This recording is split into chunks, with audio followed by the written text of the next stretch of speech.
नमस्कार, आप देख रहे हैं कैपिटल टीवी और मैं हूं आपके साथ कृतिका थपलियाल। उत्तर प्रदेश में बाढ़ की विकराल होती स्थिति को देखते हुए मुख्यमंत्री योगी आदित्यनाथ ने सभी संबंधित अधिकारियों को राहत और बचाव कार्यों में तेजी लाने के निर्देश दिए हैं।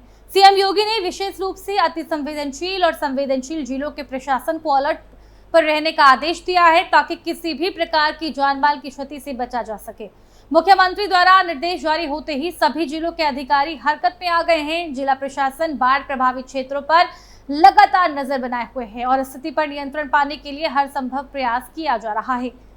प्रभावित क्षेत्रों में तेजी से राहत शिविरों की स्थापना की जा रही है, जहां लोगों को सुरक्षित आश्रय, भोजन, पीने का साफ पानी और स्वास्थ्य सुविधाएं उपलब्ध कराई जा रही हैं।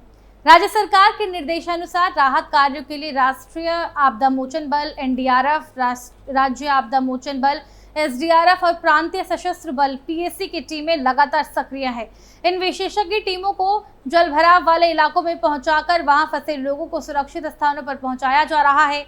वर्तमान में प्रदेश के 57 बाढ़ प्रभावित जिलों में एनडीआरएफ की 14, एसडीआरएफ की 15 और पीएसी की 48 टीमें तैनात की गई हैं।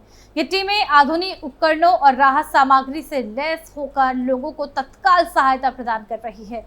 प्रशासन द्वारा नाव, बोट, मेडिकल किट्स, ड्रोन, जीवन रक्षक उपकरणों की भी व्यवस्था की गई है ताकि राहत कार्यों में किसी प्रकार की बाधा न आए। इसके अलावा बाढ़ से प्रभावित परिवारों को आर्थिक सहायता प्रदान करने की प्रक्रिया भी प्रारंभ हो चुकी है। मुख्यमंत्री ने निर्देश दिए हैं कि राहत सामग्री का वितरण पारदर्शी तरीके से किया जाए और जरूरतमंदों तक शीघ्र पहुंच सुनिश्चित की जाए।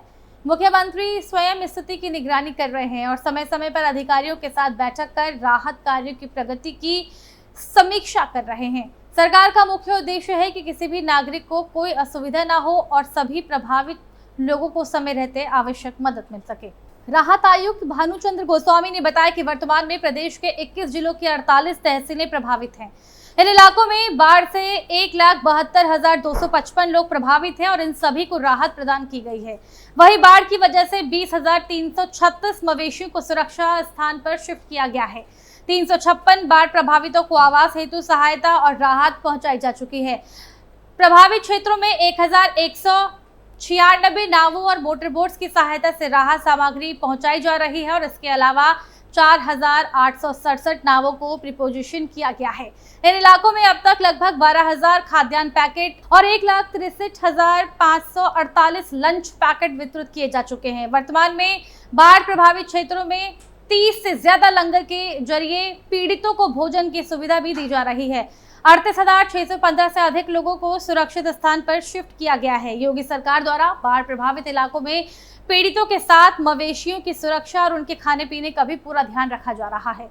अब तक मवेशियों के लिए 3,560 क्विंटल भूसा वितरित किया जा चुका है। इसके अलावा 1,72,190 क्लोरीन टैबलेट और 1,29,342 ORS पैकेट भी वितरित किए जा चुके हैं ताकि जल जनित बीमारियों पर नियंत्रण पाया जा सके। बाढ़ प्रभावित क्षेत्रों के लिए 900 से ज्यादा बाढ़ शरणालय स्थापित किए गए हैं, जिनमें बाढ़ प्रभावित क्षेत्रों में अधिकांश संचालित है। यहाँ 18,000 से ज्यादा लोग अस्थायी रूप से निवास कर रहे हैं। वहीं अब इन सभी का 846 मेडिकल टीमों द्वारा मेडिकल चेकअप किया जा रहा है। इसके साथ ही 1,277 बाढ़ चौकियों की स्थापना की गई है, जो प्रभावित क्षेत्रों की स्थिति पर निगरानी रख रही है। अब तक 38,615 लोगों को सुरक्षित स्थान पर शिफ्ट भी किया गया है। वर्तमान में प्रदेश के 21 जिले बाढ़ से प्रभावित हैं। इनमें कानपुर नगर, लखीमपुर खीरी, आगरा, औरैया, चित्रकूट, बलिया, बांदा, गाजीपुर, मिर्जापुर, प्रयागराज, वाराणसी, चंदौली, जालौन, कानपुर देहात, हमीरपुर, इटावा, फतेहपुर, भदोही, फर्रुखाबाद, कासगंज शामिल है। इन सभी जिलों में राहत कार्य तेजी से चल रहे हैं। वहीं एनडीआरएफ, एसडीआरएफ और पीएसी के जवानों द्वारा पेट्रोलिंग की जा रही है। आइए एक बार इस पर भी नजर डालते हैं कि योगी सरकार ने 2024 में बाढ़ प्रभावितों के लिए क्या क्या किया। उत्तर प्रदेश में 2024 की बाढ़ के दौरान मुख्यमंत्री योगी आदित्यनाथ द्वारा किए गए प्रमुख राहत कार्यों के बारे में एक बार जानेंगे। 2024 में उत्तर प्रदेश के कई जिलों में आए विनाशकारी बाढ़ ने जनजीवन को गंभीर रूप से प्रभावित किया। इस आपदा की इस घड़ी में मुख्यमंत्री योगी आदित्यनाथ ने स्वयं राहत कार्यों की निगरानी करते हुए व्यापक राहत और पुनर्वास योजनाएं लागू की। उनका प्राथमिक उद्देश्य ये था कि किसी भी नागरिक को समय पर सहायता न मिलने के कारण परेशानी न उठानी पड़े। आपदा क्षेत्र का निरीक्षण वो लगातार करते रहे। मुख्यमंत्री ने जुलाई 2024 में बाढ़ से सर्वाधिक प्रभावित बलरामपुर और श्रावस्ती जिलों का हवाई व स्तरीय दौरा किया। उन्होंने राहत शिविरों में रह रहे लोगों से सीधे संवाद कर उनकी आवश्यकताओं को समझा और अधिकारियों को त्वरित कार्रवाई के निर्देश दिए। उन्होंने बच्चों, महिलाओं और बुजुर्गों से भी भेंट की, बच्चों को उपहार देकर प्रोत्साहित किया और प्रभावित परिवारों को चेक प्रदान कर आर्थिक सहायता का वितरण सुनिश्चित कराया। ये दौरा ये संदेश देने के लिए था कि सरकार पीड़ितों के साथ हर कदम पर खड़ी है। सरकार ने प्रत्येक मृतक के परिजनों को 4 लाख की आर्थिक सहायता सीधे उनके बैंक खातों में ट्रांसफर की। इसके अतिरिक्त जिन परिवारों की फसलें, मवेशी या घर क्षतिग्रस्त हुए थे, उन्हें भी त्वरित मुआवजा प्रदान किया गया। मुख्यमंत्री ने बांस बस्ती योजना के तहत भी लोगों को घर व पुनर्वास की सुविधा प्रदान करने के निर्देश दिए, जिससे प्रभावित लोग दोबारा सामान्य जीवन जी सके। राज्य सरकार ने एनडीआरएफ, एसडीआरएफ और पीएसी की टीमों को सक्रिय करते हुए राहत और बचाव कार्यों को तेजी से चलाया।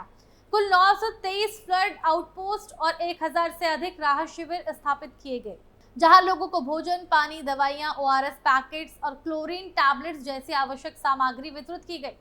विशेष ध्यान बुजुर्गों, बच्चों और महिलाओं पर दिया गया। स्वास्थ्य और स्वच्छता का भी पूरा ध्यान रखा गया। बाढ़ के बाद बीमारियों के खतरे को देखते हुए राज्य सरकार ने बड़े पैमाने पर सैनिटाइजेशन अभियान चलाया। जलभराव वाले क्षेत्रों से पानी की निकासी करवाई।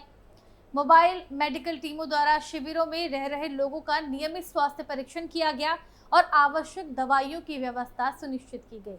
वहीं प्रशासनिक सक्रियता को भी और पारदर्शिता किया गया। राहत कार्य की प्रभावी निगरानी के लिए राज्य सरकार ने बाढ़ प्रभावितों को 12 जिलों में प्रभारी मंत्री नियुक्त किए। जिलाधिकारियों को राहत सामग्री के वितरण की पूरी पारदर्शिता के साथ निगरानी करने का निर्देश दिया गया। मुख्यमंत्री खुद भी समय समय पर समीक्षा बैठकें कर रहे थे ताकि कोई भी चूक ना हो। दीर्घकालिक जल प्रबंधन और पूरी तैयारी की गई। भविष्य में बाढ़ से बचाव के लिए मुख्यमंत्री ने जल संसाधन और सिंचाई परियोजना को तेज गति से लागू करने के निर्देश दिए।